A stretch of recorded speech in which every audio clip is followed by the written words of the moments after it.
Imagine boarding a plane, dressed sharp, ready to lead a global summit. Your seat in the first class is reserved and paid for, an earned symbol of years of hard work and resilience. But as you approach, a man is already there, settled comfortably as if you don't belong. No questions asked, no tickets checked, just a dismissive smirk and a quick demand that you move back. This is Monica Braithwaite's reality. A black woman CEO of a thriving renewable energy company, on a flight that should have been routine, but instead became a profound test of dignity, power, and justice at 35,000 feet. What happens when silent assumptions meet quiet strength? How does someone stand their ground without shouting, when their very presence challenges deep-seated bias? This story is not just about a stolen seat. It's about every moment a woman is told she doesn't belong. It's about the unseen battles fought with grace and the slow but unrelenting rise of truth. Join us as we unravel Monica's journey, a story that will make you question what justice really means and who gets to claim their rightful place. If this story moves you, don't forget to like, share, and subscribe. Let's start this conversation together. Monica Braithwaite stood near gate 27A with her leather briefcase tucked against her hip and the boarding pass clutched lightly in her fingers. Her heels barely made a sound on the polished floor as she stepped forward when the agent called for first-class boarding. It was a quiet evening at JFK International, the kind of hush that settles between long-haul departures and red-eyes. The sky outside was streaked in velvet blue, and Zurich awaited. She had made this flight before, not often, just when the summit demanded her voice, not just as a woman, not just as a CEO, but as the face of a company that had reshaped sustainable energy across 3 continents.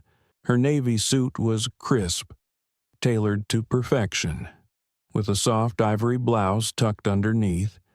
Her hair was swept back into a low bun, coiled with quiet elegance. Her only jewelry was a wedding ring she hadn't taken off in the 9 years since losing her husband, and a tiny gold pin that read Nova Terra, the name of the company she had built from a coffee shop corner, with nothing but borrowed Wi-Fi and a vision for clean power. As she stepped into the jet bridge, Monica took a breath, not because she was nervous, but because she always breathed when stepping onto a plane. It was habit, a private ritual. For a woman who had fought too long to be treated as a professional and not just a symbol. These small routines were her armor. The flight attendant at the door greeted her without looking up. "Welcome aboard," he said flatly, already focused on the next passenger behind her. She didn't take it personally. She never did. You learn to reserve your energy. Inside the aircraft, the lighting glowed a muted gold. The first-class cabin was intimate, just 4 rows, 2 seats per side, wide leather seats, linen headrests, champagne already bubbling in some of the flutes perched on tray tables. Her eyes found it quickly row 3, seat A, the window seat, only someone was already in it. A man, mid-50s, silver hair, designer coat draped across his lap like a coronation robe. He had a leather duffel under his feet and noise-canceling headphones already hanging around his neck. She paused, blinked once, then checked the boarding pass again. 3A, still there, still hers. She approached slowly, calm, as always. She had spoken at the UN, had testified before Congress, had negotiated billion-dollar deals in rooms where no one looked like her. This was just another conversation. "Excuse me," she said politely. "I believe you're in my seat." The man glanced up, just briefly. No smile, no curiosity. "This one, I don't think so," he said. His voice was smooth, practiced, dismissive. Monica held up her pass. He didn't look. "I think you might be mistaken," she replied, still soft-spoken. "This is 3A. He gave a short breath, something between a scoff and a sigh. "There must be some confusion at the gate," he said. "This is where I was told to sit." That was when the flight attendant approached. Young, blonde, ponytail perfectly tight. Name tag said Jules. "Is everything all right here?" she asked. Monica turned to her. "Hi, I believe this is my seat." 3A. Jules looked at the man, then at Monica, then back at the man again. Her posture shifted slightly. "Sir, you were assigned this seat, correct?" He nodded. "Then, ma'am, do you mind waiting in the back while I sort this out?" Monica blinked. That was fast. "I have my boarding pass right here," Monica said. She held it out. But Jules didn't reach for it, didn't even glance at it. "We just need to double-check with the gate," she said. "Please wait near the galley, and we'll get this resolved quickly." The man leaned back, adjusted his coat, and smiled. Not at Monica, just to himself. Monica stood there for a moment. She could feel it. The weight of 30 years of restraint. The slight rustle of a man in row 2 pretending to read a magazine but not flipping a single page. The sound of someone unwrapping gum just to fill the silence. She looked around. No one met her eyes. She inhaled again, the kind of breath she only took on airplanes, and then, quietly, she stepped aside. Her shoes clicked softly as she walked toward the galley area. She passed rows of faces that refused to turn. She heard one whisper, "Why doesn't she just sit somewhere else?" The plane hadn't even taken off, and already Monica Braithwaite had been told she didn't belong. Again. She stood near the service curtain. There was a small shelf with bottled water and snack trays. A flight attendant brushing past gave her a polite but empty smile. Monica didn't sit. She stood, holding the pass in her hand, still displaying the bold print 3A. It wasn't just about a seat. It never was. She had built an empire from nothing. She had been named one of Forbes's 50 most powerful women in business. But here, in this narrow tube of steel and expectation, none of that mattered. The assumptions were louder. A woman like her didn't look like 3A. A woman like her didn't belong there. But she did. And now, the flight crew, the man in her seat, and every passenger watching in silence were about to learn just how badly they had miscalculated. Monica didn't need to raise her voice. She only needed to wait. Because the truth has altitude, and it always rises. Monica stood still near the galley, her boarding pass loose in her fingers, but her posture firm. The hum of the cabin surrounded her, people settling in, zippers zipping, the clink of ice poured into crystal glasses. It should have been routine, a regular flight to Europe, but the air now carried a quiet tension, like the vibration before a thunderclap. No one had looked at her since she was asked to step aside. She wasn't surprised. This wasn't new. She had been in rooms where her presence made people blink twice, where questions meant for her were directed to her assistants, where CEO was assumed to belong to someone else, someone taller, someone male, someone lighter. But today, it stung differently. Not because of the man who sat in her seat with that smug, practiced smile. Not because of Jewel, the flight attendant, who chose to ignore the truth she was literally holding out in her hand.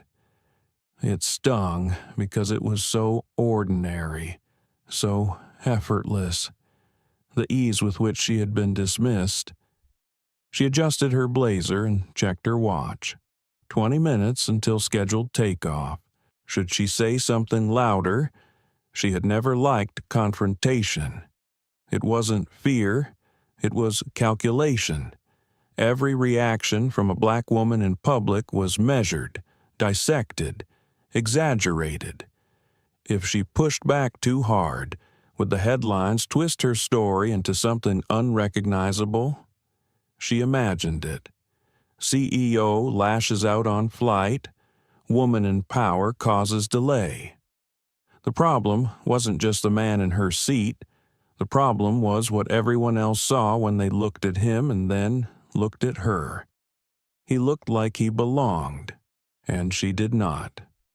A new flight attendant passed by, pushing a cart of glasses. Monica caught her eye. The woman smiled gently and stopped. "Can I help you, ma'am?" Her voice was warmer, less rehearsed. Monica smiled softly. "I was assigned seat 3A. Someone else is in it. I showed my boarding pass, but I was asked to wait here." The woman tilted her head, curious. "May I see it?" Monica handed it over without hesitation. The attendant, whose name tag read Lynn, scanned the ticket. Her eyes widened slightly, then narrowed with something between confusion and concern. "This is correct," Lynn said. "Give me just a moment." She turned and disappeared through the curtain. Monica exhaled. Not relief, not yet. But at least someone had finally looked behind her. Passengers shifted in their seats. Some kept watching. Others sank deeper into their newspapers, pretending not to hear. She glanced toward the first-class cabin. Gordon Slater, though she didn't know his name yet, was now laughing at something on his phone. His shoes were off. He had the look of a man who was always granted exceptions. As Monica waited, she replayed the interaction in her head. "I think you're mistaken. Please wait at the back." It never ceased to amaze her how assumptions moved faster than facts. When she was 11, her teacher once asked if she was in the wrong classroom on the first day of advanced science.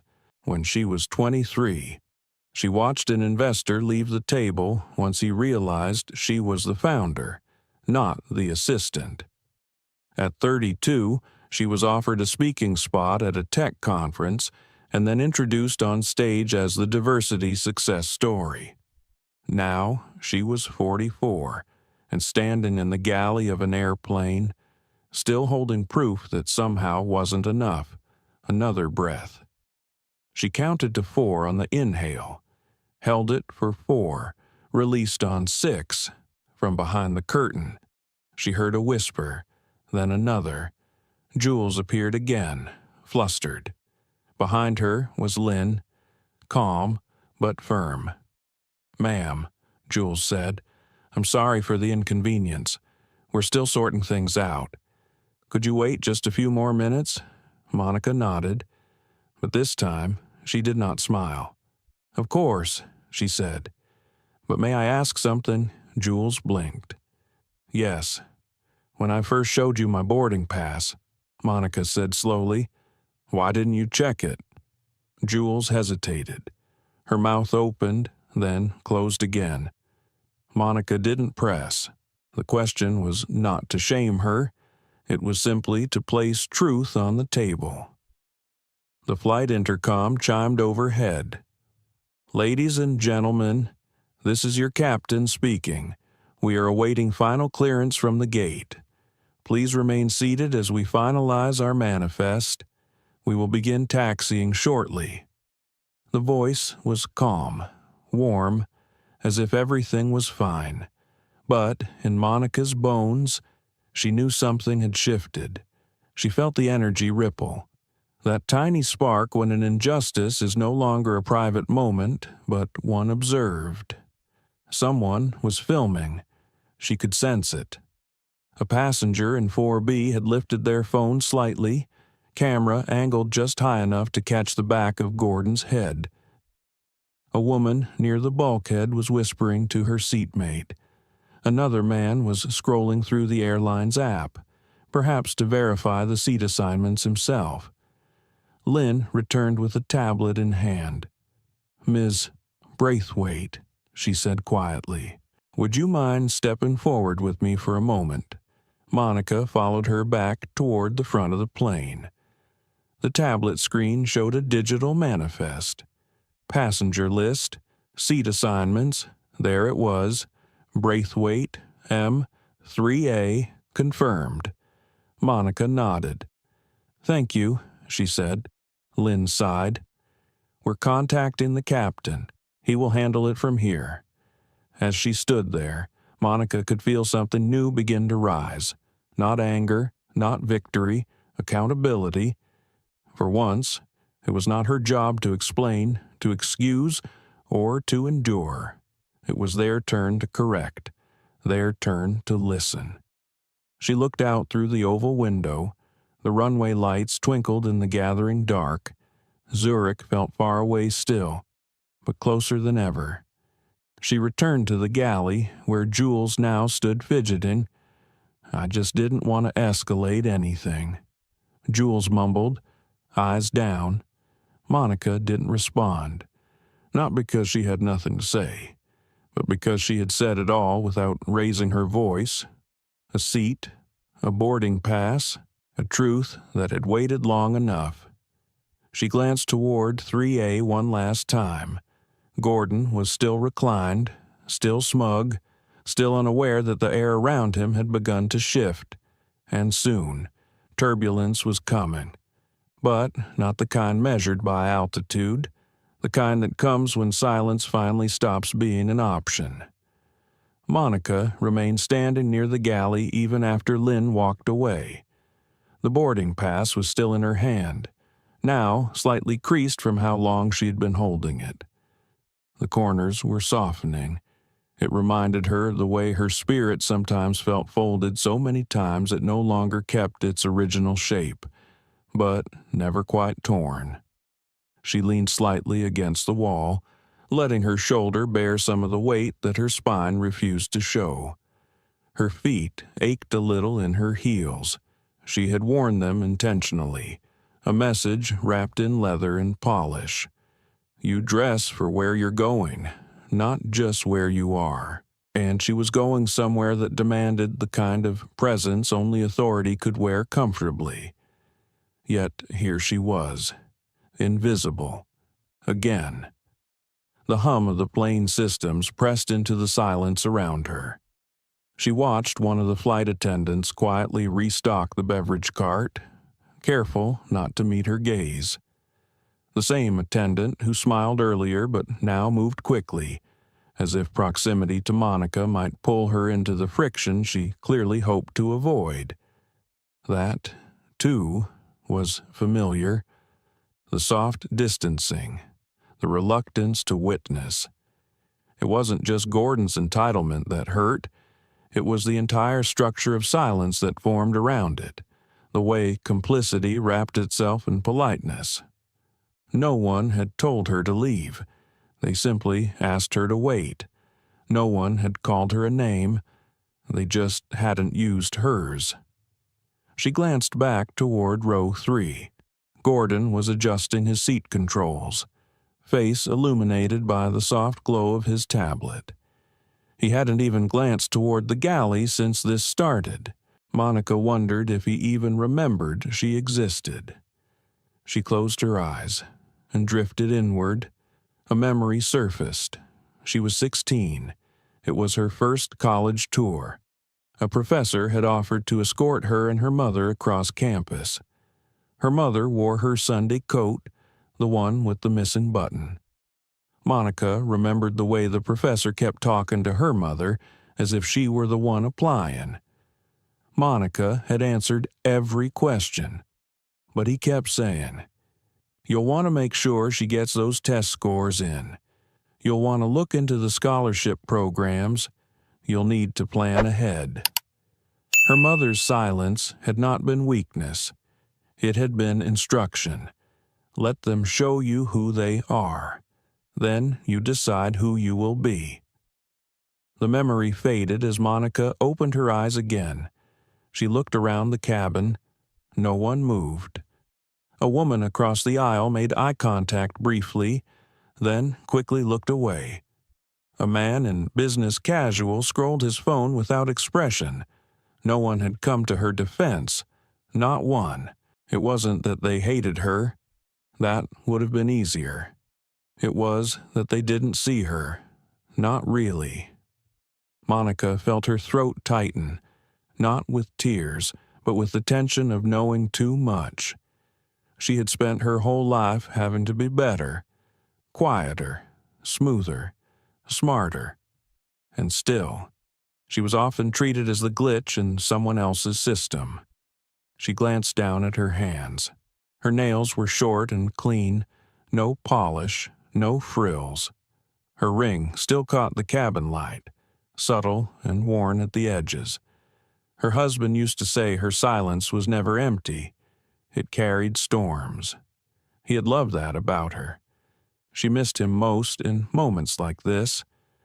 Not because he would have defended her, but because he would have known she could defend herself. And he would have stood by her anyway. Quiet strength always recognizes itself. Another minute passed. She checked her phone. A single message from her assistant popped up on the lock screen. You should be airborne by now. All good, she didn't respond. Not yet. Monica took a breath and straightened her shoulders. There was a line between dignity and erasure, and she had learned exactly where it lay. Choosing silence was power only when it was her decision to make. She turned and began walking slowly back toward the front of the cabin. Jules spotted her first. "Ma'am, please return to the galley. We're handling it."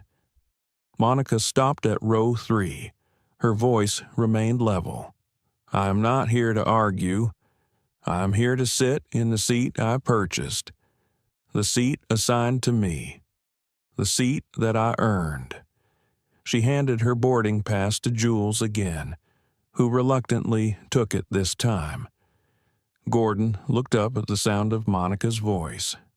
He stared at her, then laughed under his breath. "This is still going on," he said, shaking his head. "Unbelievable." He didn't even try to hide the disdain. Monica felt a chill run down her arms, not from fear, but from the clarity of it all. Some men wore their privilege like skin, seamless, natural, unquestioned. She was not surprised, but she was done being quiet.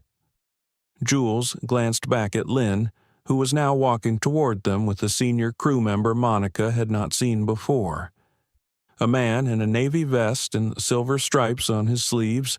His badge read First Officer Dylan Kravitz.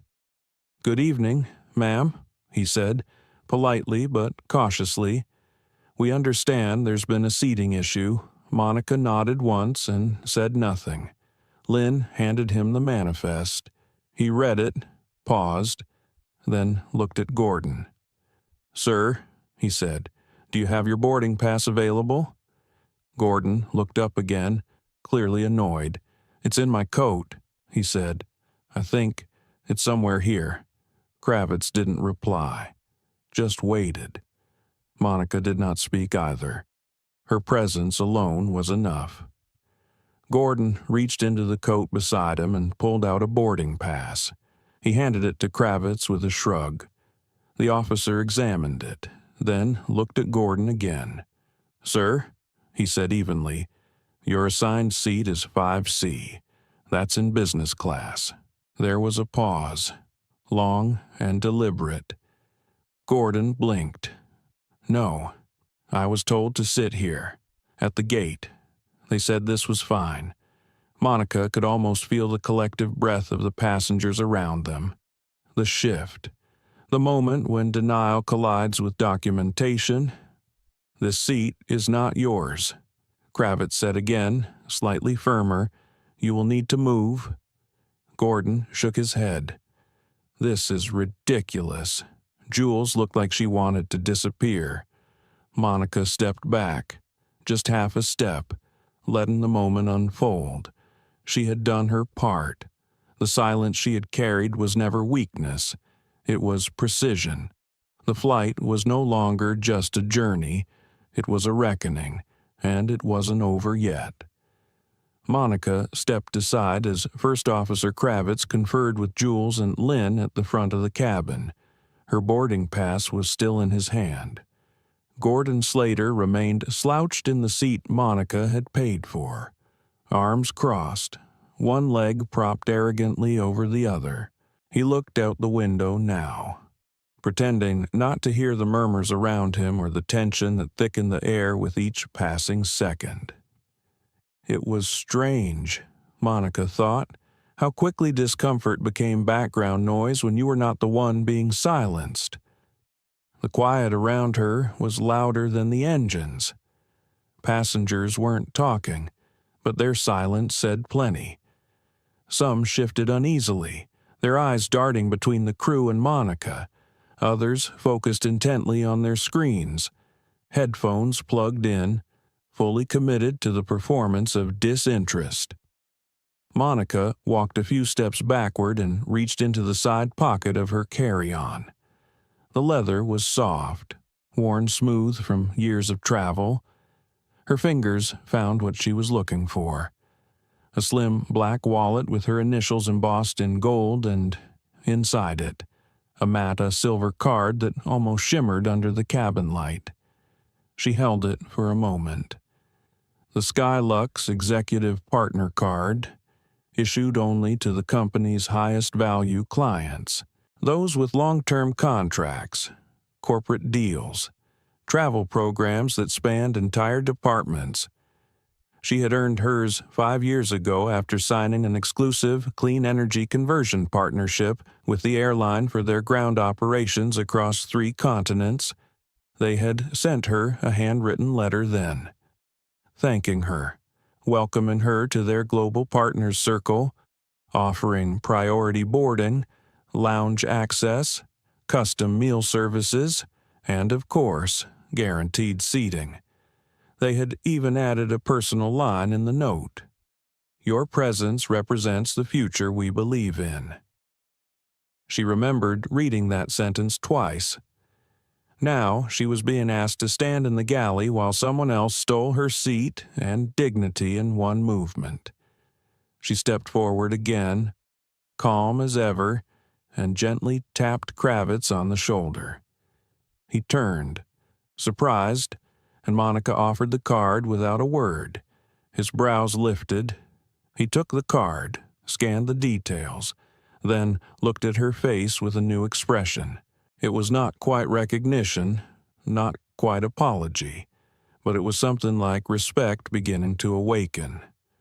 "I'll be right back," he said. As he turned, Monica exhaled, slow and deep. It was not relief, not yet, but it was the sound of a woman reclaiming space she had already paid for in more ways than one. She moved toward the bulkhead and leaned against the frame. Her eyes flicked to Gordon. He was still in her seat, now fiddling with his tablet, eyes avoiding everything. There was no shame in his posture, only entitlement, and that was what she understood best, because that had been her greatest adversary since the beginning. It was never just racism, never just sexism. It was the soft permission given to certain people to take up space without ever needing to prove why they belong there. It was the assumed access, the automatic benefit of the doubt, the default of authority. She remembered her first real investor pitch, back in 2009.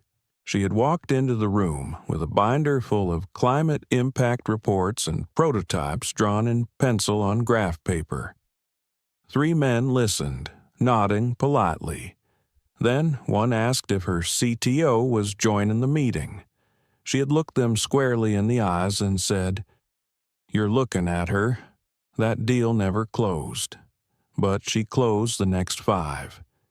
She had built Nova Terra from the ground up, first in New York, then across the Mid-Atlantic, then worldwide. By the time she was 40, she had turned a 2-person startup into a multinational firm consulting on clean infrastructure from Oslo to Johannesburg. And yet, here she stood, on an airplane, still having to prove her seat belonged to her. Kravitz returned with another crew member in tow, this time a uniformed gate agent from the jet bridge. He looked slightly winded, as if pulled in on urgency. In his hand was a printout of the flight manifest. Highlighted, verified. Gordon looked up as they approached. "What's this now?" he asked. The gate agent kept his tone even. "Sir, your assigned seat is in business class. 5C. This seat 3A was not assigned to you." Gordon snorted. "That's not what the woman at the counter told me. She said I could sit here if no one claimed it." The gate agent did not flinch. "I checked with the original counter staff. No such instruction was given. 3A is reserved for Ms. Monica Braithwaite under corporate contract." Gordon turned toward Monica now for the first time since their exchange began. His eyes narrowed slightly, as if trying to reassess, as if realizing she was not who he thought she was. "I didn't know," he said simply, but there was no apology in his voice. Monica said nothing. Her silence had more weight than any speech she could give. Kravitz nodded once. "Sir, I need you to move to your assigned seat now." Gordon opened his mouth, then closed it again. "You people are unbelievable," he muttered under his breath, then stood and grabbed his coat roughly. That phrase did not go unnoticed. Monica felt her jaw tighten, but her face remained composed. She had heard worse, and still risen higher. Gordon shuffled toward the aisle, face red. As he passed her, he avoided her eyes. She did not flinch. She stepped past him and returned to her seat. 3A. She smoothed her skirt, placed her leather briefcase beneath the seat in front, buckled her belt with grace and intention. Her body did not tremble. Her hands were steady. A few rows back, someone whispered, "Good for her." Another voice, quieter, responded, "That's who that was." Monica closed her eyes, just for a moment. The leather seat embraced her like an old friend, firm but familiar, like victory earned. The flight crew resumed their positions, the intercom clicked on, cabin secure, ready for takeoff. As the plane began to taxi, Monica looked out the window and whispered something only she could hear. "I do not ask permission to exist." She smiled. The engines roared, and this time, no one asked her to move. The cabin had settled, at least on the surface. The wheels rolled gently along the tarmac as the plane began taxiing, but there was a tension still buzzing beneath the low whine of the engines. Monica sat still in seat 3A, her hands folded gently on her lap, her breathing deep and controlled. She looked straight ahead. There was no satisfaction in her posture, no smugness, only composure. Only the quiet strength of someone who had long since learned that dignity wasn't loud. Around her, the whispers had begun. A man in 2B, dressed in a tan linen blazer and holding a copy of the Wall Street Journal, leaned slightly toward the aisle, just enough to glance back at Monica, then forward again. He shifted once more, then spoke to the woman beside him. That was her seat. I watched it happen. The woman gave a soft nod. "I figured," she said. "He never even showed a pass." Farther back, in row 4, A teenage girl with braided hair tapped on her phone. The screen glowed faintly as she typed out a caption over the short video she had captured earlier. Black woman told to wait while white man takes her seat. He's escorted off 10 minutes later. This is what dignity looks like. Seat 3A. She hit post. Within moments, the first comments appeared, then shares. Monica had no idea she had become a hashtag. She didn't need to know. She wasn't thinking about virality. She was thinking about something much deeper. She leaned her head back slightly against the cushion and closed her eyes. Not to sleep, but to center herself. She pictured her daughter's face, 10 years old. Bright eyes, quick laughter, a sharp tongue that Monica both admired and feared just a little. Her daughter was in New Haven this week, staying with Monica's sister. Monica had kissed her forehead the night before and told her to be brave while Mommy flew across the ocean. Now, she imagined her daughter seeing this scene, watching her mother being asked to move, watching her stand still. Would she be proud, or would she be angry? Maybe both. The intercom pinged overhead. Ladies and gentlemen, flight time to Zurich will be approximately 7 hours and 25 minutes. Please remain seated as we complete final preparations for departure. Monica opened her eyes again. Jules passed by her row slowly. She didn't say anything, but her eyes flicked toward Monica with something that looked like unease. Maybe guilt, maybe not enough of it. Lynn followed close behind, checking seat belts. When she reached Monica's row, she paused. "Ms. Braithwaite," she said quietly, "would you like a glass of water before takeoff?" Monica nodded. "Thank you." Lynn returned seconds later with a chilled bottle and a real glass, not plastic. Monica accepted it without a word. She took a sip and placed it carefully in the holder at her side. Her silence was not cold. It was deliberate. She could have spoken up earlier, could have demanded her seat in front of everyone, could have forced a scene. But that was not her way.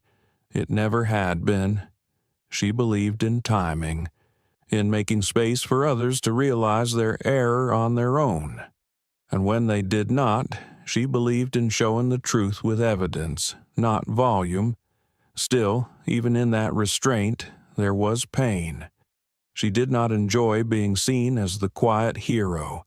She didn't want applause for what should have been obvious. Her presence was not a protest. It was simply real, and still, it had to be defended. Outside the window, the runway lights blurred as the plane picked up speed. Monica gripped the armrest gently, the pressure of takeoff pushing her back into her seat. The aircraft lifted smoothly into the air, and the ground fell away beneath them. They were climbing. Finally, when the seatbelt sign turned off, the cabin stirred to life again. Jewel reappeared with the beverage cart.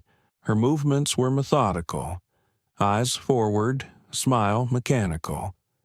When she reached Monica's row, she hesitated. "I'd like to apologize," she said quietly. Monica turned to look at her, calm, focused. "I understand you were just following procedure," Monica said evenly. "But in situations like this, how you follow matters just as much as what you follow." Jules nodded. Her cheeks flushed slightly. I didn't think it through," she said. "I saw what I expected to see." Monica's gaze didn't waver. "I know," she said, "and that's the problem." There was no venom in her voice, just truth. Jules gave a small nod and moved on. Monica turned back to her window. For a while, the flight was quiet. The usual rustling of snack wrappers, murmured conversations, and the occasional cough. Then came a soft voice from across the aisle. "Excuse me." Monica looked up. The man from 2B leaned slightly toward her. "I just wanted to say," he said gently, "that the way you handled that was extraordinary." Monica offered a faint smile. "Thank you," she replied. "I've seen things," he added, "but that was something else. You didn't even raise your voice." Monica took a breath before responding. "Sometimes silence speaks loudest when people are finally ready to listen." He nodded slowly and sat back in his seat. And for the first time since boarding, Monica felt her shoulders drop just slightly. She reached down and opened her bag again. From an interior sleeve, she pulled out her speech draft for the summit in Zurich. It was already printed, with annotations scrawled in the margins. Edits she had made at the gate, between coffee sips and gate changes. But now, a new line formed in her mind. One she had not written yet, a line about space, not physical space, not just the seat, but the space a person is told they do not deserve, the space they must fight for, the space they carve out simply by refusing to disappear. She flipped the page and scribbled something down. Sometimes, claiming your seat is the most radical thing you can do. She underlined it once. That, she decided, would close the speech, not just because it was true, but because someone in that room, someone in power, someone with influence needed to hear it, and they wouldn't expect it coming from someone like her, which made it even more necessary. Gordon Slater sat in seat 5C now, not quite slouched, but not fully upright either. The arrogance in his spine had bent just slightly. His arms were folded too tightly across his chest. His jaw clenched a little too long. Every few seconds, he shifted, tugging at the edge of his seat belt as if the restraints themselves were the problem. He had been moved, yes, but not by choice. That mattered to him. From where he sat, he could still see the back of Monica Braithwaite's head 2 rows ahead. Her shoulders didn't flinch. Her body language didn't gloat. She had not once turned around since returning to her rightful seat. She had not looked at him, not even when he was escorted back. That silence was louder than any insult he had expected, and it unsettled him. Gordon wasn't used to being the one corrected. He had built his reputation on confidence, deals, persuasion, hedge funds, strategic takeovers, billion-dollar acquisitions. He moved in the kind of circles where power didn't always come with politeness. He told himself it was just a mistake, just a simple seating error. Anyone could have made it. But the facts kept whispering against his pride. He had not shown his pass. He had taken the seat because he believed he could, and no one stopped him. Not until she did. Now passengers were watching him, or worse, deliberately avoiding him. He could feel it. He had become the man who tried to steal a seat from a black woman and got removed. He could almost hear the TikToks being made, the hashtags. He didn't know for sure, but the digital age was merciless. His throat felt dry. He pressed the call button above his head.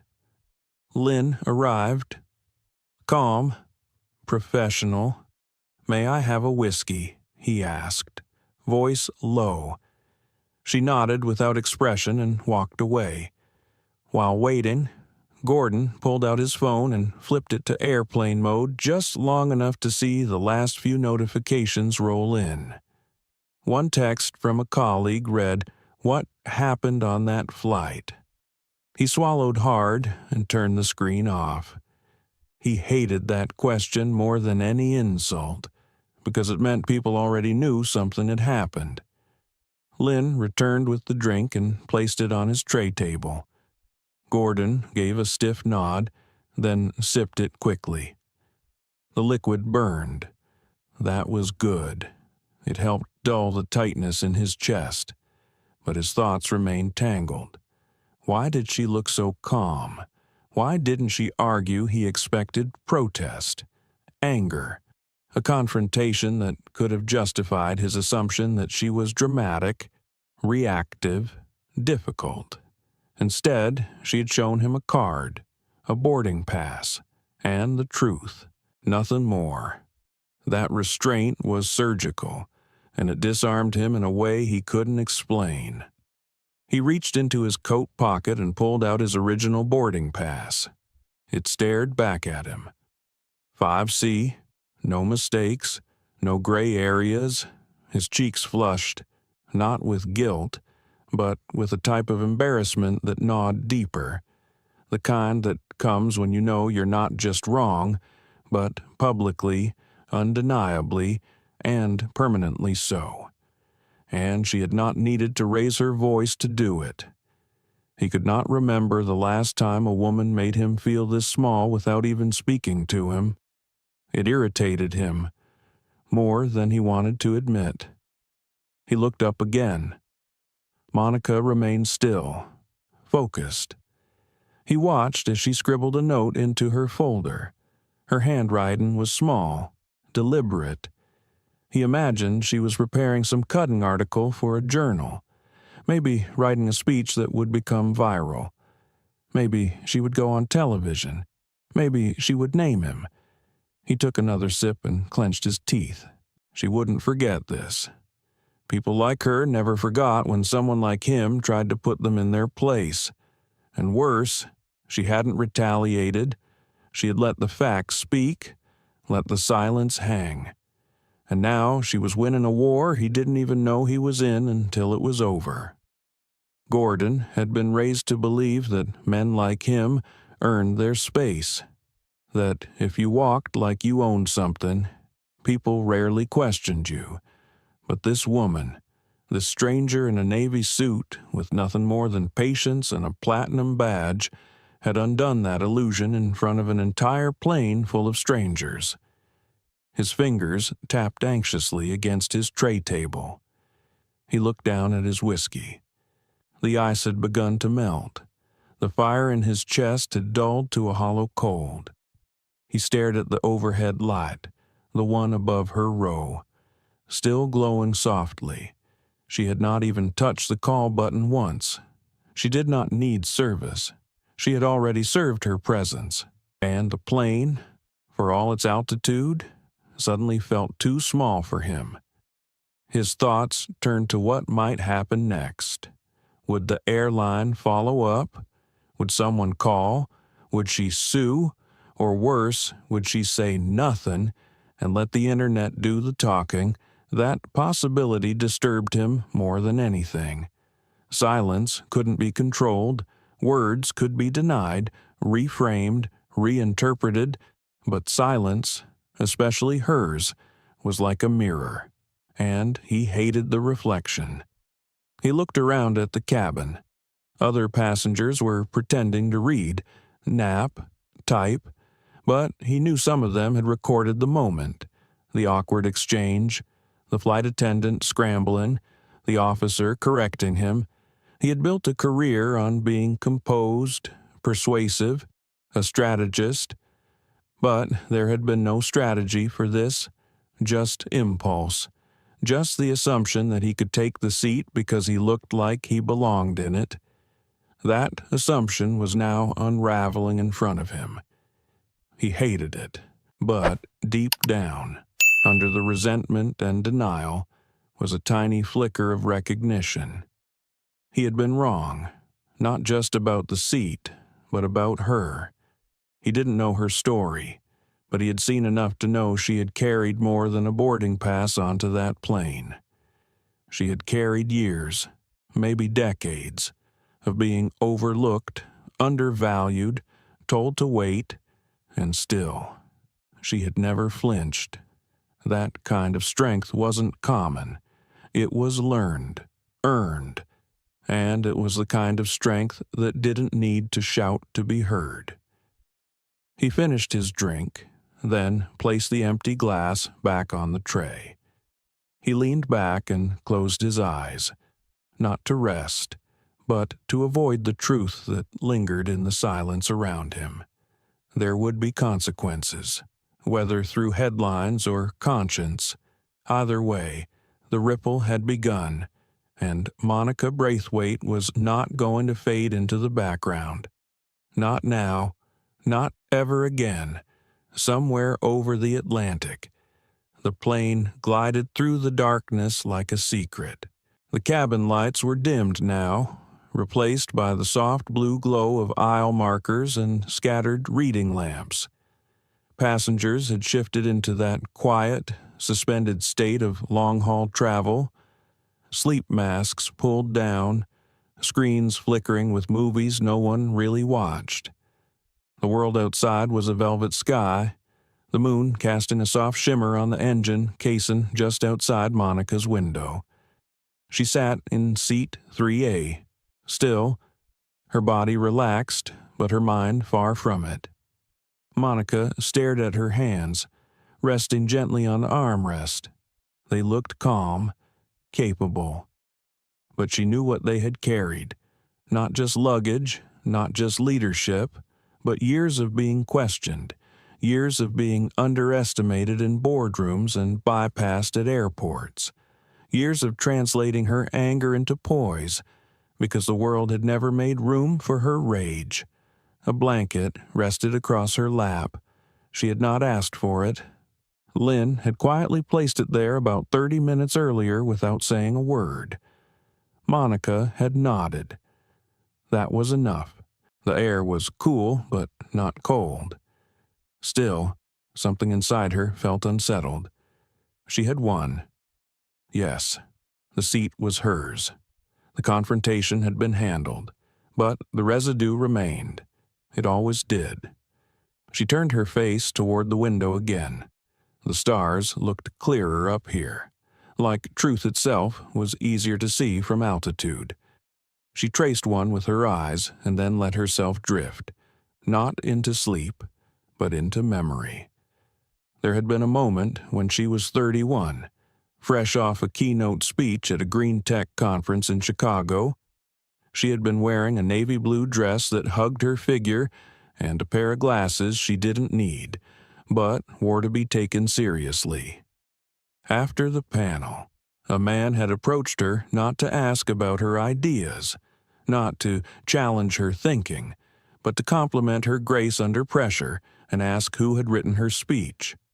She had blinked, smiled politely, and said, "I did." He looked surprised, not embarrassed, just surprised. She had walked away feeling both affirmed and invisible at once.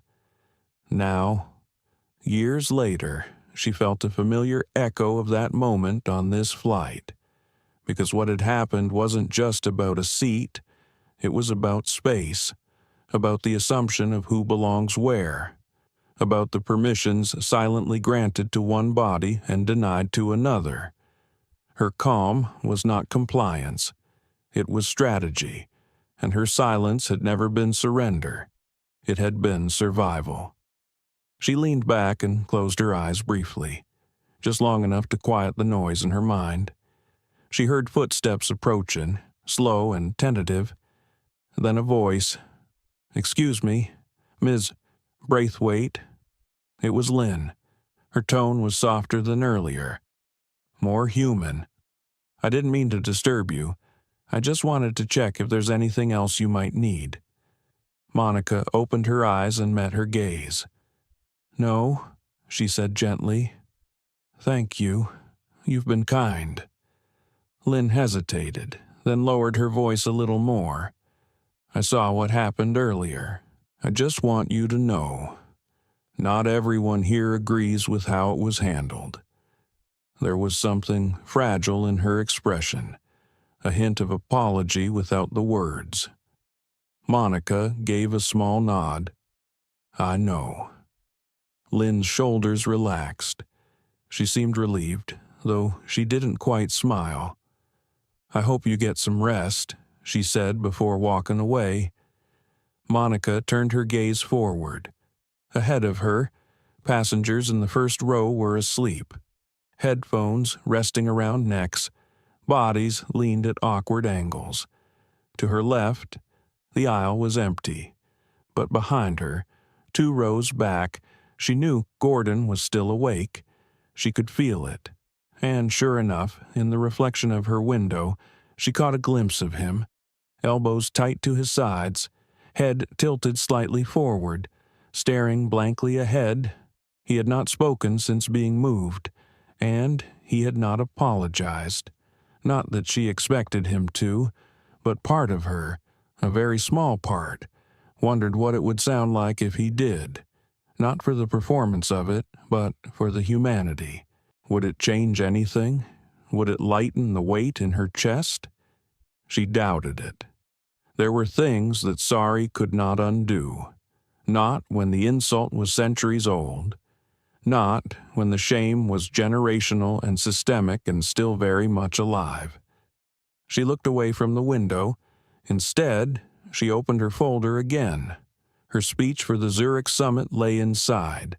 Annotated in black pen and highlighter, it was good, solid, focused on energy reform, global partnerships, the need to shift supply chains. But now, it felt too safe, too polished, too absent of the fire she carried. She flipped to a blank page and began to write.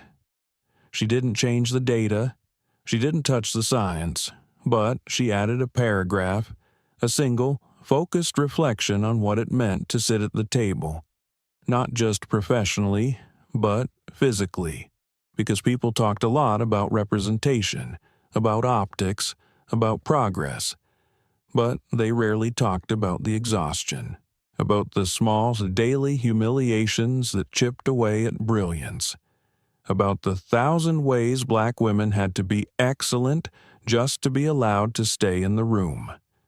She paused, then wrote another line. Progress is not measured by the number of seats filled, but by how many are no longer questioned when we claim them. She read it twice, then underlined it.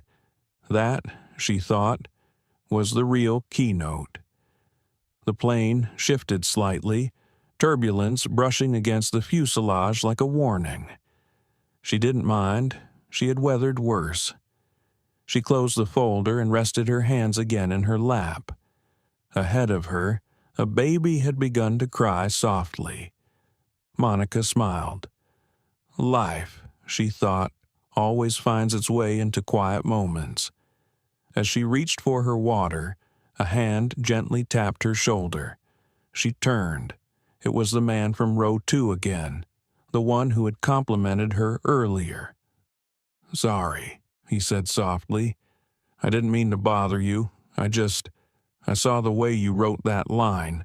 He nodded at the folder in her lap. I was behind you when you wrote it. That thing about seats. Monica said nothing, waiting. It was beautiful, he added, and true. She gave him a quiet smile. Thank you, she said. It came from a long way down. He nodded again, then returned to his seat. As Monica settled back in, she felt something unexpected. Stillness. Not peace, not yet, but stillness. The kind that comes after standing your ground and realizing you don't owe anyone anything more than the truth. She closed her eyes again, and this time she did begin to rest. The plane had been in the air for just over 2 hours when the murmurs started again. It began as a quiet shift in the atmosphere, a change in the rhythm of the cabin. Something was stirring. Monica sat upright now, no longer resting, her senses alert though her posture remained composed, her body still, but her spirit attuned. The stillness was deceptive. It carried a current beneath it. She could feel it rising again. Jules walked briskly past her row, her eyes set forward, but her hands fidgeting as she adjusted her uniform near her waist. A minute later, Lynn followed, carrying a tablet and stopping at the bulkhead to tap the screen repeatedly. Her brows furrowed. Monica didn't need to look. She already knew. Something had been reported. Something had reached the cockpit, and Monica had an instinct for moments like these. She had spent years navigating crisis management, reading the subtext in corporate meetings, and watching how chaos rippled beneath calm surfaces. It was the same energy now. A low ding came over the speaker, then another, then silence. The usual comfort of in-flight entertainment screens was gone in many seats. Some had gone black, others were paused, mid-scene. Monica glanced to her left. A woman 2 rows behind was whispering into her phone, likely crafting a tweet that would get shared before landing. Another man leaned forward from his seat, trying to get a better look at the front of the plane. It was subtle, but it was building. Then she heard it. A new voice entered the cabin. Not a flight attendant, not a passenger. It was firm, measured. "Sir, please remain seated until we speak with the captain." It came from the direction of 5C. "Gordon." Monica didn't turn around. She didn't need to see his face to understand the discomfort in his voice. "I told you," he said sharply. "This is ridiculous. I already moved. What now?" A different voice answered, calm but unmistakably authoritative. "There's been a formal complaint, and we've reviewed the flight manifest. The captain has asked that you speak with him before we proceed further. I'm not leaving my seat again." Gordon barked. "I complied earlier. Isn't that enough?" There was a pause, then footsteps. Monica sipped her water and folded her napkin. She placed it down deliberately beside her folder. Her hands were steady. Her heart beat calmly, though every part of her was listening. It was unfolding just as she had expected, but not because she had asked for it, because the truth, once revealed, moves with its own momentum, and she had let it speak. First Officer Kravitz appeared at her side a moment later. He crouched slightly so his voice could meet her ear, without drawing more attention than necessary. "Ms. Braithwaite," he said. "Would you mind stepping into the galley for a moment?" Monica met his eyes. They were serious now. Not tense, not afraid, but present. She nodded and rose without a word. The cabin followed her movements. A dozen sets of eyes lifted. Some passengers watched curiously. Others subtly unlocked their phones. As she passed row 5, Gordon did not meet her gaze. His arms were folded again, tighter than before. He stared straight ahead, his jaw clenched. The officers, dressed in discreet Navy security uniforms, stood behind him, blocking the aisle just enough to make a statement. Monica entered the galley and stood beside the wall as Kravitz joined her. Lynn was already there, holding the manifest. She gave Monica a look part apology, part respect. "We've confirmed everything again," Kravitz said, "and we've received several reports from passengers who witnessed the exchange earlier. Some even submitted video footage to our in-flight messaging system." Monica said nothing. She didn't need to speak. "The captain believes it's in the airline's best interest to formally deplane Mr. Slater once we land in Reykjavik for refueling," Kravitz continued. "But he's also given us discretion to act sooner if necessary." Monica raised her eyebrows slightly. Reykjavik Kravitz gave a small nod. "Unexpected headwinds. We're stopping for fuel. You'll still arrive in Zurich on schedule." Monica folded her arms gently. "What's your protocol if he refuses to cooperate?"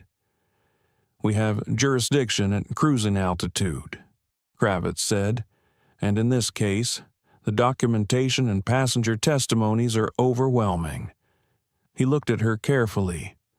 Do you wish to pursue further action? You're under no obligation." Monica paused. Her eyes drifted to the side. For a moment, she said nothing. Her fingers touched the edge of her leather folder again, the one with her speech, the one with her truth scribbled on its pages. She thought of her daughter. Then she shook her head. "I don't need an apology," she said. "I don't need theater. I just want it known that this happened, that silence does not mean permission, and that some of us are done pretending that dignity has to earn its way through a gate." Kravitz nodded. Lynn swallowed hard. "We understand," he said. "We'll proceed accordingly." As Monica returned to her seat, the officers followed behind her. They stopped at row 5. One of them leaned in and spoke directly to Gordon, his voice too low to be heard by most. Gordon raised his voice. "You can't be serious. I didn't commit a crime. This is insane."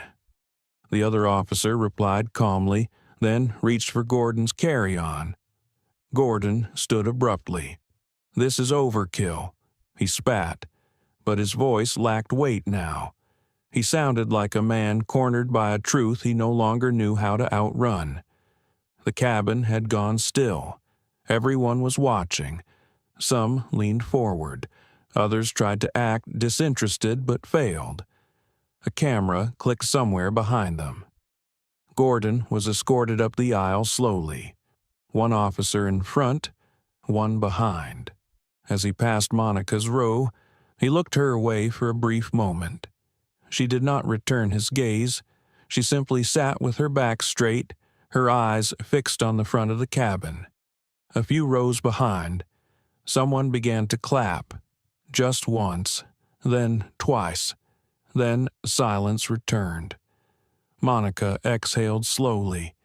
The weight in her chest lifted just slightly, not because he was gone, but because the moment had passed without her ever having to shout.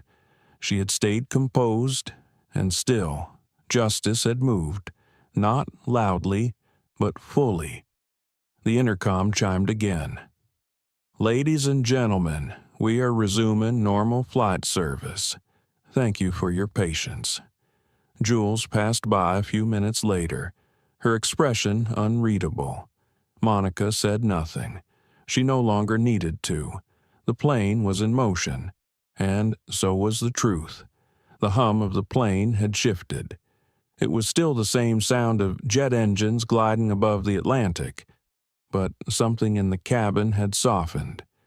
The tension that once wrapped itself around the rows like static had begun to release. It wasn't peace exactly, but it was quiet. And for Monica Braithwaite, that was enough. She sat in 3A, her seat reclaimed, her posture composed. The officers had taken Gordon Slater away just 20 minutes earlier. Yet it already felt like a lifetime had passed. She had not moved since. She didn't need to. The seat cradled her now. Not like a luxury, but like a promise. It belonged to her. Not because of a name on a pass, not because of the silver card or her contracts or her CEO title. It belonged to her because she had earned it in every way that mattered. She adjusted her blanket, sipped the last of her water, and reached again for her folder. Inside were her notes, clean and methodical. Her pen rested neatly in the crease, but now there was a single page clipped to the top, the one she had written from the heart. It was folded once, slightly imperfect, like the most honest things often are. She unfolded it and read the words again. "Progress is not measured by the number of seats filled, but by how many are no longer questioned when we claim them." Monica traced the sentence with her eyes. The lights above the cabin glowed dimly. She glanced across the aisle and saw the businessman in 2B again. He was not pretending this time. His head turned toward her, gaze steady, He gave her a small nod, no words, just acknowledgement. She nodded in return, and that was enough. In row 4, the young woman who had posted the video earlier now sat typing furiously into her phone again. Monica did not know it yet, but the clip had already been viewed over 300,000 times. By the time the flight landed in Zurich, it would be at 1,000,000. The world would know what had happened on this flight, not because Monica had spoken, but because someone had chosen to see. That was always the difference. The world did not change with shouting. It changed when people began to notice the things they used to overlook. A few minutes later, the aisle grew active again. Lynn pushed a fresh cart forward, offering tea, water, and warmed towels.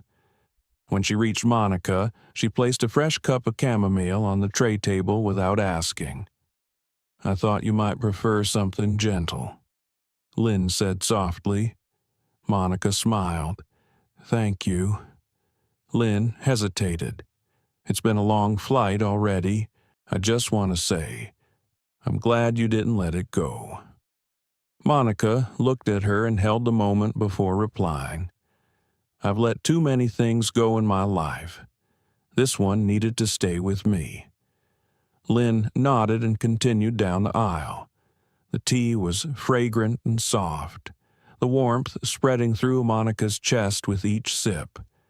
She felt herself exhale, not dramatically, but quietly, like pressure releasing from a valve that had been sealed for too long.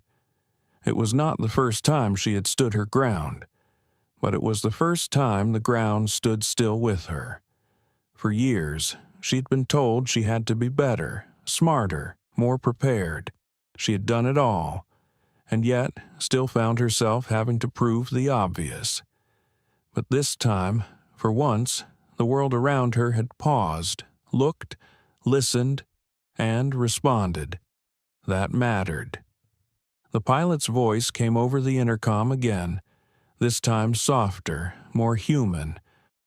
"Ladies and gentlemen, as we make our way toward our refueling stop in Reykjavik, we'd like to thank you for your patience.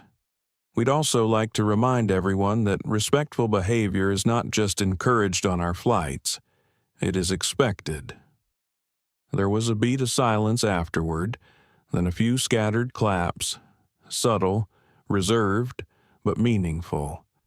Monica looked up, then slowly turned her head toward the aisle. The woman sitting in 1D, an older woman with gray hair tied back in a silk scarf, gave her a small smile. "I saw what you did," she said, "and I'll remember it." Monica held her gaze. "I hope it helps someone else do the same."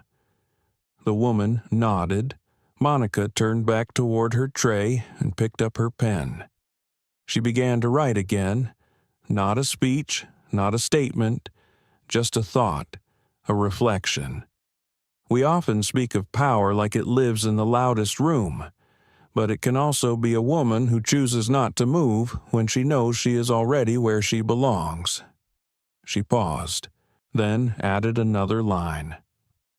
"I was not waiting for permission. I was waiting for the world to catch up to the truth I already knew." She smiled, almost involuntarily. For a moment, she allowed herself to rest back into the seat, to take in the quiet around her as a kind of affirmation. The stars outside the window were clearer now, higher, and it struck her then how poetic it was to rise through clouds while reclaiming her own ground.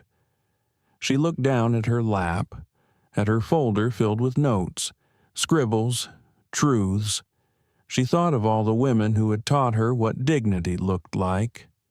Her mother, who raised her with 2 jobs and still braided her hair every Sunday night. Her grandmother, who cleaned houses with hands cracked from bleach but carried herself like royalty. Her first mentor, who told her at 23, "Never beg anyone to see you. Shine until they have no choice." She was all of them now, wrapped in navy blue, sipping tea, cruising at 35,000 feet with the world watching. She did not smile for the camera. She smiled for herself. Behind her, a flight attendant whispered something to another. A man in row 6 muttered, "That's what happens when you think rules don't apply." And a child asked their mother, "Why did that man have to leave? Because he forgot to be kind." The mother answered softly. Monica closed her eyes, and for the first time in hours, she allowed herself a real exhale, one that didn't carry the burden of restraint. Just air, just peace, just altitude. By the time the plane descended toward the icy runway in Reykjavik, the outside world had already caught up. It began quietly, as things often do. A post shared by the young woman in row 4, a short video, just under a minute long, showing a calm black woman standing with a boarding pass in hand, while a white man lounged in a seat he had not paid for. The clip ended just before the man was escorted away, but the context was clear. The caption read, "She showed her ticket. He refused to move." Then the world watched. Seat 3A. It spread like wildfire before the plane's wheels touched the Icelandic tarmac for refueling. Monica Braithwaite's name was trending. Her assistant, Jordan, received the alert first. He was seated in his apartment in New Haven, reviewing travel schedules when his phone buzzed. Then again. Messages flooded in from colleagues, journalists, friends, even distant contacts from business school. Jordan opened the clip and stared in silence as the moment played out on screen. He didn't need to watch it twice. He already knew that composed posture, that calm gaze. That way, Monica held herself when the room began to shrink around her, but she refused to shrink with it. He picked up the phone and called her.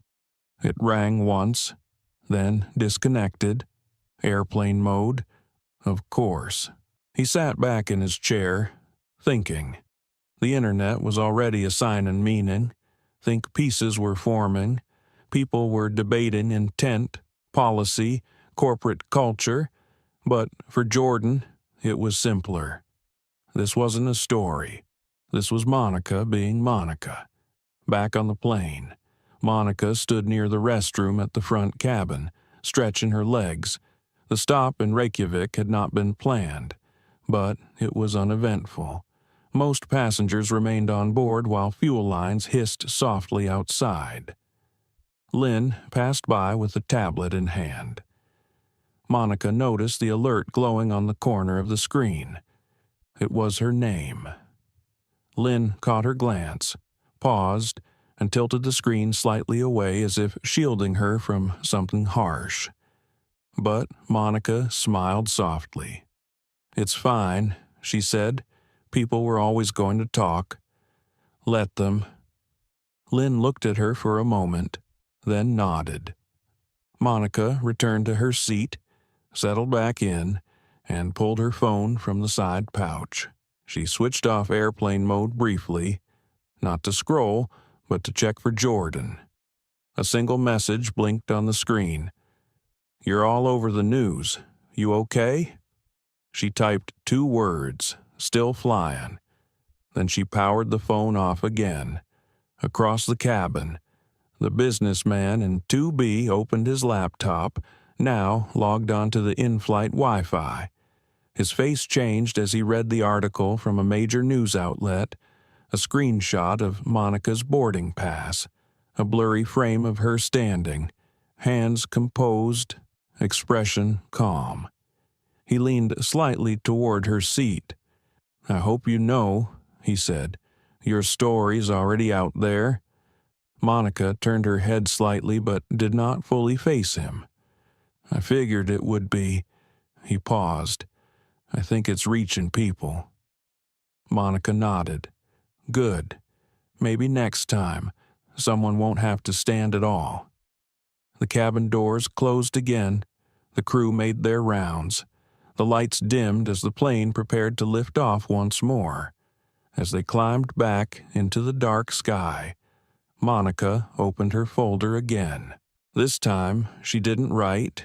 She read, slowly, carefully, preparing for the summit the way she always did, with intention and thoughtfulness. But now her speech had another layer to it, like sunlight filtering through stained glass. She knew the cameras would be on her in Zurich, not just because of who she was, but because of what had happened at 35,000 feet. She also knew people would ask why she hadn't made a statement, why she hadn't posted, why she hadn't gone live or issued a press release. They would not understand that silence was not an absence, it was a strategy, and sometimes it was the statement itself. A young man from row 6 approached timidly, pausing near her row. "I'm sorry to interrupt," he said. "I just wanted to say thank you." Monica looked up.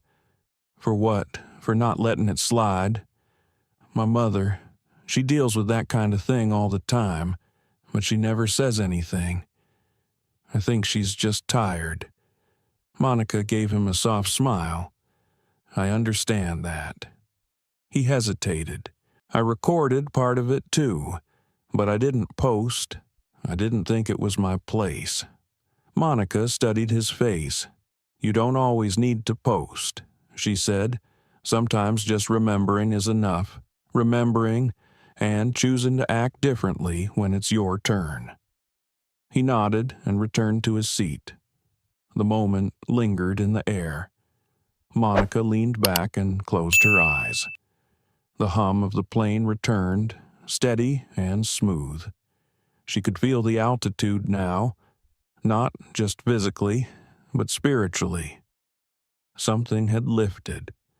For so long, she'd carried the weight of proving herself in every room, in every conversation. Her skin, her gender, her presence all questioned before she even spoke. But now the truth was out in the open, and she had not had to scream. She had not had to demand. She had simply refused to move, and the world had moved around her. As the hours passed and the plane moved eastward, more people across the globe began sharing the story. Black mothers texted their daughters. College students debated the moment in group chats. Activists wrote essays on quiet resistance. Business leaders drafted internal memos about bias and boarding policies. And through it all, Monica remained still, unaffected, unapologetic, unbothered, because the noise outside could never shake the clarity she carried within. The captain announced the final descent toward Zurich. Passengers stirred, seats clicked upright, windows opened one by one. Monica took one last look at the folded note in her folder. Then she slipped it into the back pocket of her speech binder. She would not read it aloud. She would not refer to it. But she would carry it, like a compass, like a memory, like a reminder that her presence was no longer a negotiation. As the wheels touched down in Switzerland and the plane slowed on the runway, Monica looked out at the dawn light breaking over the hills. She smiled, because she knew the world had seen her, but more importantly, she had seen herself. The Zurich Convention Center shimmered in the morning light, its glass walls reflecting the soft gray of the Swiss sky. Inside, the lobby was alive with movement. Name tags swayed from lanyards. Espresso cups clinked on saucers. Conversations flowed in 4 languages at once. Global leaders, investors, and innovators had gathered for the World Sustainability Forum, a summit of ideas, vision, and influence. Monica Braithwaite stood in the green room, still and quiet. Her hair was pulled back into a clean twist, a single silver pin holding it in place. Her navy blazer had been pressed by hand that morning, every line sharp, every fold purposeful. She wore small pearl earrings and flat black heels. Her posture, as always, was effortless. She was ready, but not just for the speech. She was ready to take up space. Jordan stood beside her, holding the clipboard and checking the schedule. "You go on in 7, he said softly. "They bumped the finance panel so you'd have the full 25. Monica smiled faintly. "Good. It's time sustainability stopped getting slotted behind the money talk." Jordan hesitated. "They're going to ask about the flight," he said. "I know. Do you want to address it?" Monica looked into the mirror one last time. "No," she said. "They'll hear what they need to hear." The stage manager stepped into the room. "Ms. Braithwaite, we're ready for you." Monica walked toward the side curtain with calm steps, her folder in one hand and her presence unfolding before her like light. The stage was wide, clean, minimalist. Behind her, a screen displayed her name in bold letters, Monica Braithwaite, CEO of Novaterra Industries.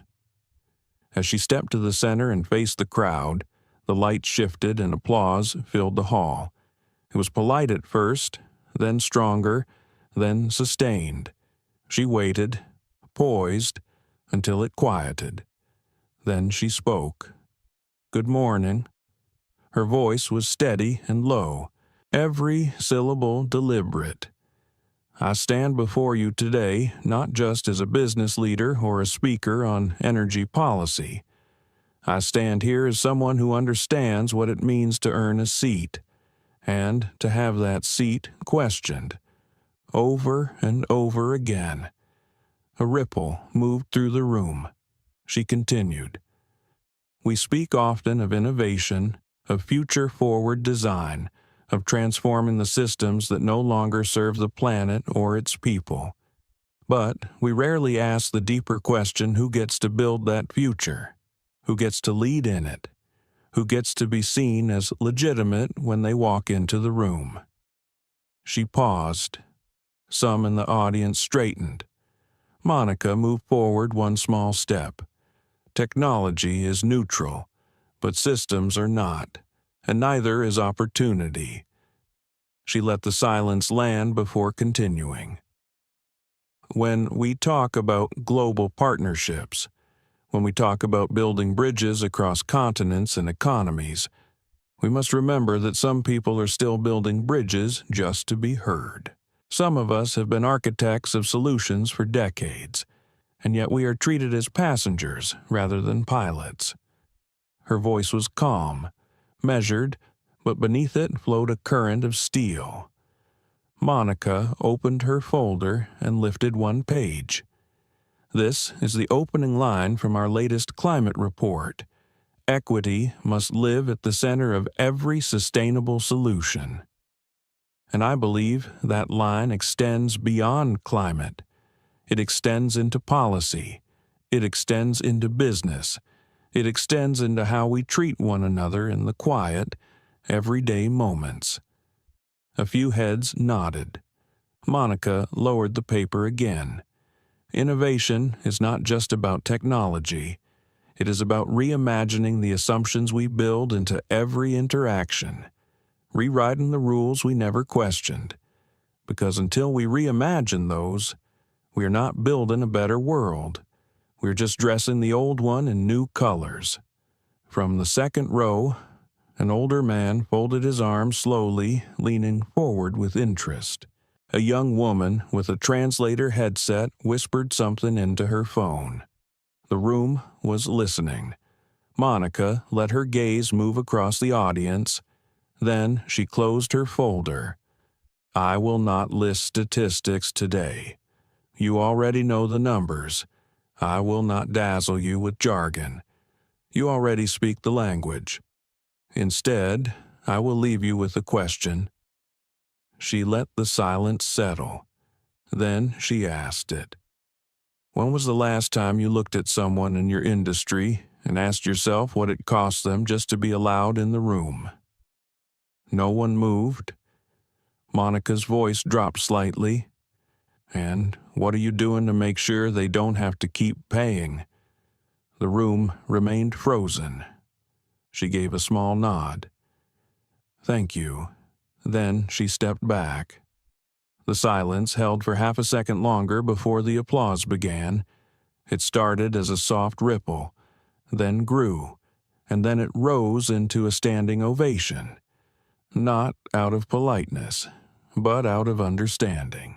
Monica stepped off the stage and returned to the wings.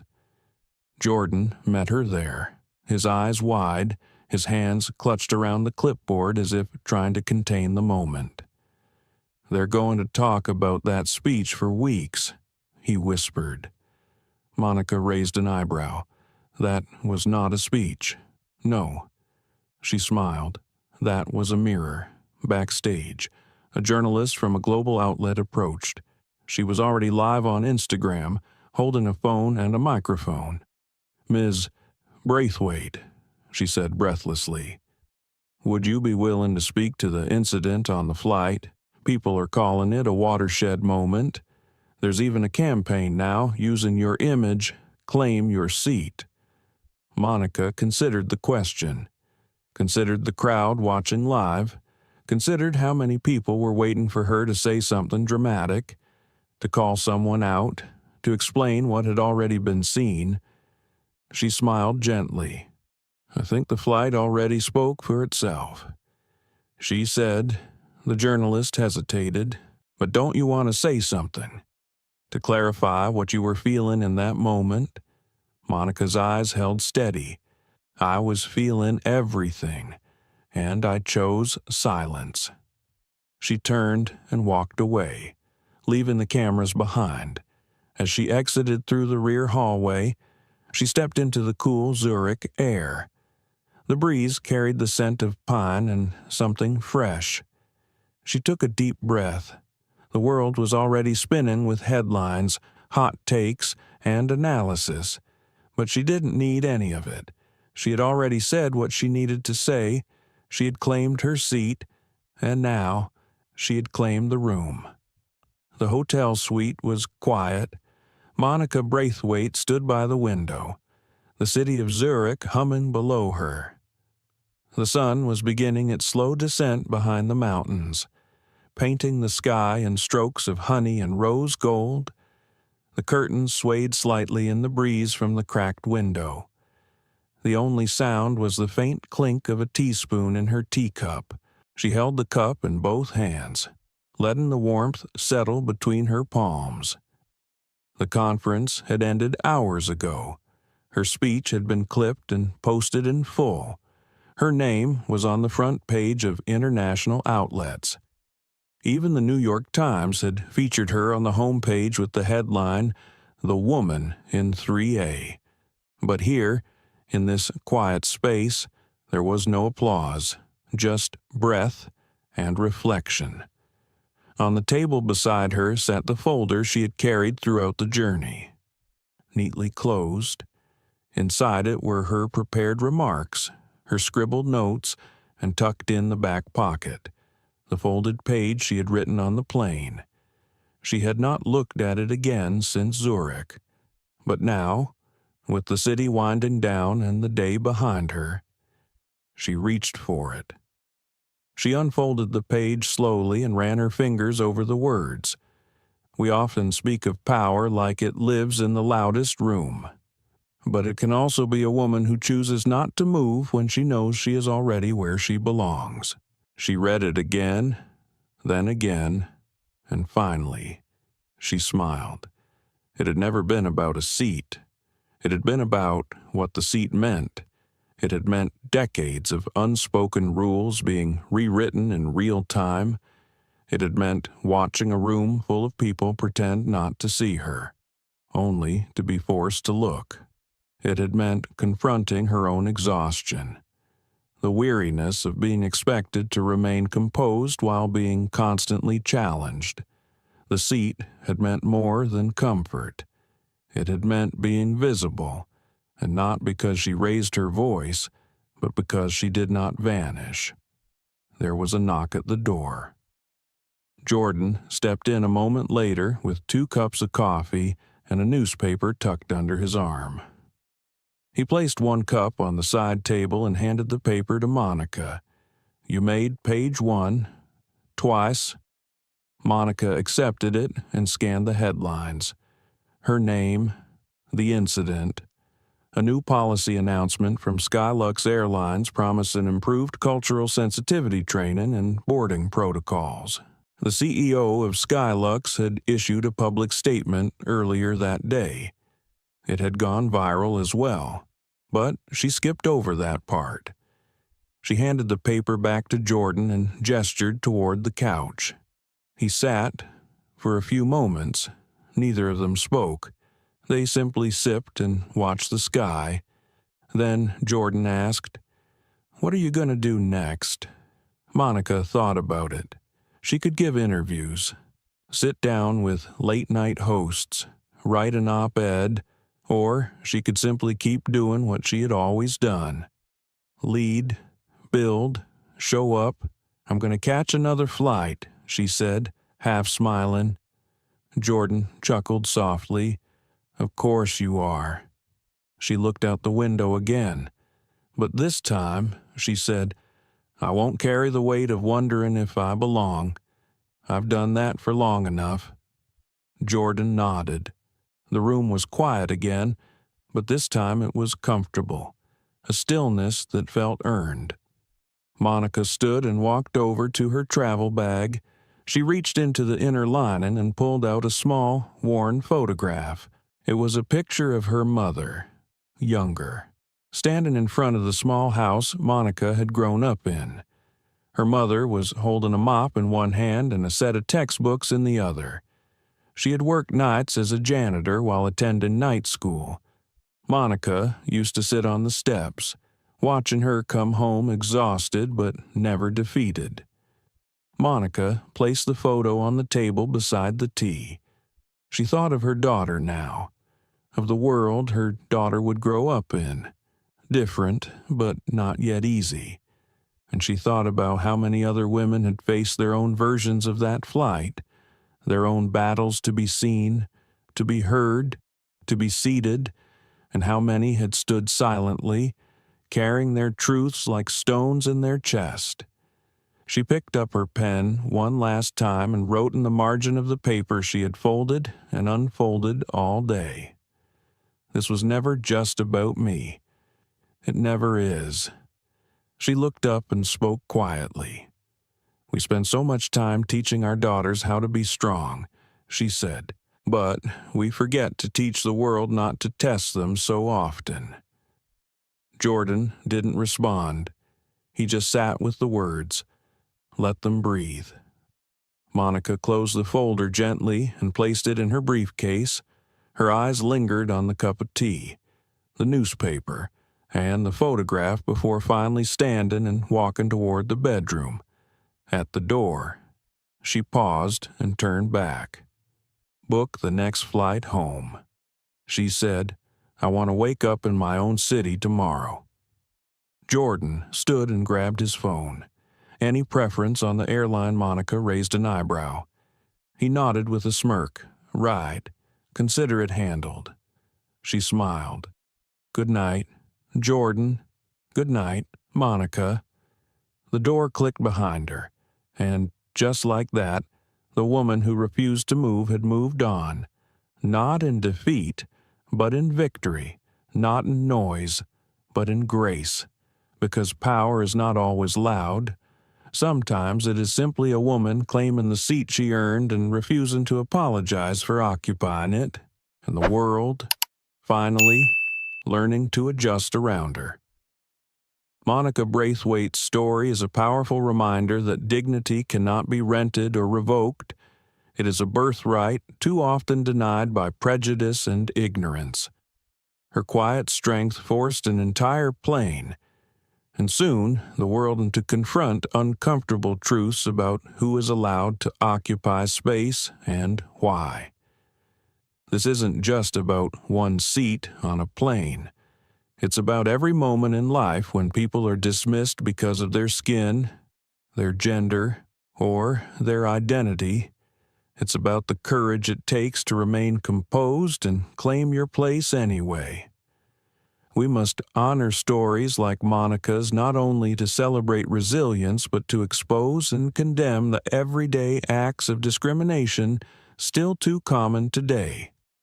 If Monica's journey inspired you, please like this video, share it with your friends, and subscribe to our channel for more stories that challenge, uplift, and change the way we see the world. Thank you for watching, and stay tuned. There are many more voices and stories coming your way. Together, we can keep the conversation alive.